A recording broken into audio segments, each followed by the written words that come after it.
Well, good Monday morning, everybody. Here we are at, we're reading through Matthew 8 and Mark 2. And on Sundays, we've been exploring faith through James chapter 1 and 2, and a few other places thrown in for good measure. This morning, it struck me the lesson that is found right here on the whole thing about faith and the importance of faith that we throw around so easily.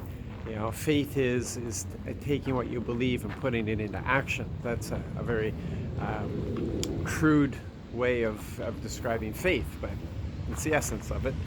And so here we have these different encounters that Jesus had. You know, we have the leprous man who couldn't keep his mouth shut, but he came to Jesus and said, "If you want, you can heal me." And we have that very beautiful, tender moment. Jesus turns and says, "I want to," and you're healed.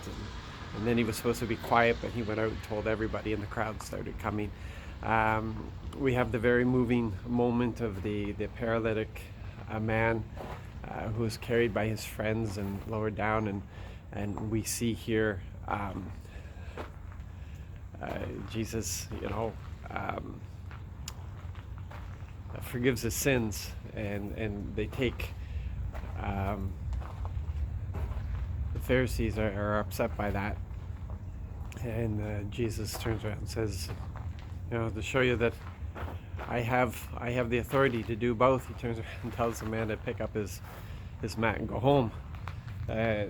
Just to demonstrate that power and that authority. We have the centurion who demonstrates such the highest level of faith possible, where he says, "You don't need to come, just speak. I understand what authority is. Speak, and it has to obey." And Jesus just turns around and says, "Wow, and in all of Israel, I haven't found faith like this." And then we have the whole storm thing with Jesus sleeping in the boat, and the disciples are afraid that they're about to be swamped by this storm, and understand that most of them are fishermen, so they've seen storms before, so it must have been quite the storm. And they wake up Jesus, and Jesus turns around and says that they have weak faith, but he hasn't given them authority to do much of anything. Right now they're in a watch. They're in a watching mode, so that he can demonstrate how things work, and he's teaching them. So then why is he getting after them for weak faith?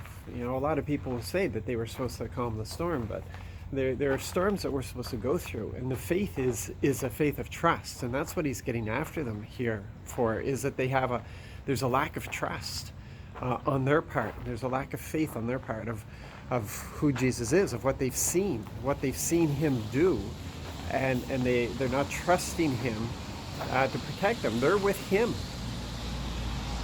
They're with him. they're with Jesus, the one that they just saw, heal a leprous man, cause a lame man to walk, cured a centurion's servant from a distance. Like they're seeing these things, and yet they're afraid of a storm. And they didn't take the example from Jesus, who was sleeping in the storm, because he knew who was watching over him. And these disciples had no faith. No faith in what they saw in Jesus.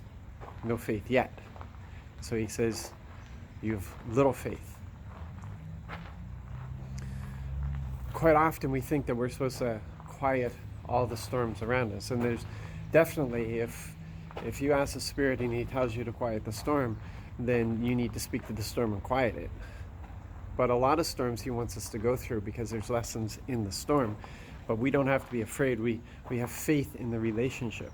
It's because of the relationship that we have faith, and we can go through those storms and know that we are protected, and no harm's going to come to us. But we'll still have to face the storm. So the question is, do we have that kind of faith? Do we have faith that God is for us and not against us, that he loves us, that nothing would destroy us, that nothing can destroy us? Do we have that kind of faith?